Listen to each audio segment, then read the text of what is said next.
मर्द मर्द में बहुत फर्क होता है। चाय बनाते हुए मेरा हाथ जल गया। दर्द के कारण आंखों में आंसू आ गए। पापा ने देखा तो एकदम से हाथ थाम लिया। मेरी तकलीफ उनसे बर्दाश्त नहीं हो रही थी। दौड़ते हुए गए और बरनोल ले आए। हाथों पर बरनोल लगा रहे थे और साथ ही माँ को डांट भी रहे थे। इसी किचन में इतना काम कराने की जरूरत क्या है? चाय तुम खुद भी तो बना सकती थी। माँ नजरें झुकाए पापा की बातें सुनी जा रही थी। तकलीफ तो माँ को भी उतनी ही पहुँच रही थी मेरे हाथ जल जाने पर, मगर पापा के सामने वह कुछ ना कह सकी।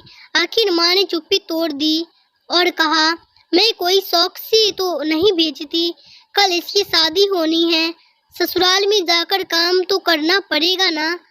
लोग क्या कहेंगे कि माँ ने कुछ नहीं सिखाया। लोगों को जो कहना है कहने दो, मुझे इससे कोई फर्क नहीं पड़ता, लेकिन मेरी बच्चे को कोई तकलीफ नहीं होनी चाहिए। आज से ये किचन में नहीं जाएगी। यह कहते हुए पापा ने मुझे गले लगा लिया और माँ को वार्निंग भी दे दी। मुझे खुशी होनी चाहिए थी कि पापा मेरे बारे में इतना सोच रहे हैं, मगर मैं खुश नहीं थी जब मैंने अपनी माँ के हाथों को देखा, जिनकी उंगलियों और अंगूठे पर सब्जियां कट करने के कारण निशान पड़ गए थे और जाने कितनी मर्तबा चाकू छुरी के कारण जख्मी भी हो गए थे और न जाने कितनी मर्तबा उनके हाथ जले भी थे, जिसके निशान आज भी उनके हाथों पर थे।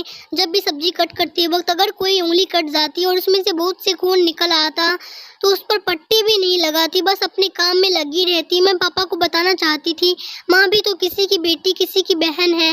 भले ही उनके पिता आज इस दुनिया में नहीं है, लेकिन अगर होती तो शायद उन्हें भी अपनी बेटी की हालत को देखकर दुख होता, जिस तरह मेरे पिता को हुआ। मेरे पिता मेरी तकलीफ पर तो तड़प उठे, लेकिन पत्नी की तकलीफ का क्या? वह अपनी तकलीफ किसे बताए? कौन है जो उसकी तकलीफ को महसूस करेगा?